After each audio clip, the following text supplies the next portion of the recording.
জানি তাই বন্ধুরা, তো আশা করি সবাই ভালো আছো। তো বন্ধুরা, আজ মহাশিবরাত্রি। তো মহাশিবরাত্রি উপলক্ষে আমি এখন আছি আমাদের হবিবপুর পানপাড়া হাজরাতলা শিব মন্দিরে। তো চলো তোমাদেরকে দর্শন করা। এখানে প্রচুর প্রচুর ভক্তের সমাগম হয়েছে। আজ মহাশিবরাত্রি উপলক্ষে সকলে কি ভোলানাথের মাথায় জল ঢালতে এসেছে। চলো তোমাদেরকে দেখাই। জল ঢেলে এসে সকলে এখানে যে প্রদীপ জ্বালাচ্ছে, দেখো ধূপকাঠি জ্বালিয়ে সামনে জল ঢালছে। চলো তোমাদেরকে দেখাই।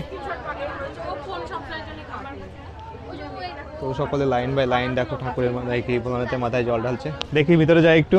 দেখো সকলে যে ভোলানাথের মাথায় জল ঢালছে।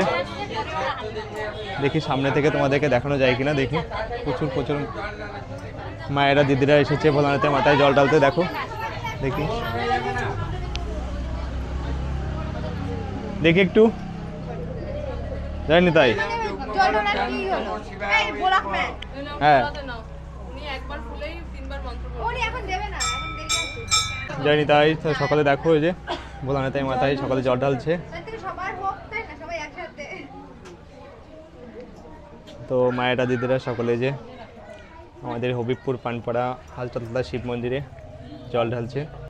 দেখি একটু। তো সকলে দেখো অঞ্জলি দিচ্ছে।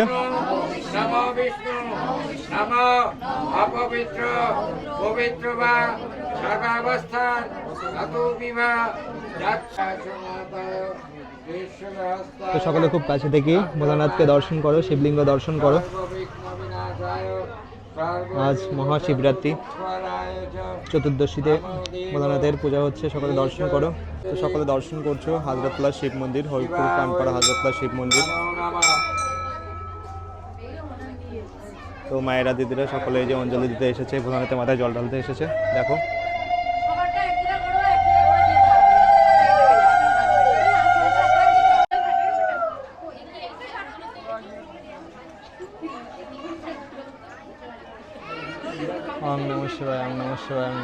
আর পাশেই কিন্তু রয়েছে কালী মন্দির। দেখো এই যে নতুন করে তৈরি করা হয়েছে কালী মন্দিরটি।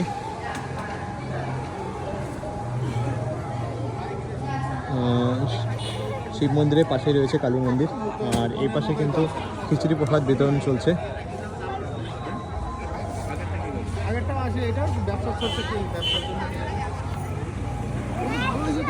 তো আজ সারা রাত কিন্তু এখানে পূজা হবে, সকলে জল ঢালবে পৌড়ে পৌড়ে। তো তোমরা যারা কাছে পিঠে আমার ভিডিও দেখবে তো অবশ্যই তোমরা আসতে পারো। জয় নিতাই। তো সকলে দর্শন করলে হবিবপুর পানপাড়া হাজরাতলা শিব মন্দিরে শিব চতুর্দশী উপলক্ষে সকলে ভোলানাথের মাথায় জল ঢালছে। তো আশা করি তোমাদের ভালো লাগবে। তো ভালো লাগলে অবশ্যই লাইক, কমেন্ট, শেয়ার, সাবস্ক্রাইব করতে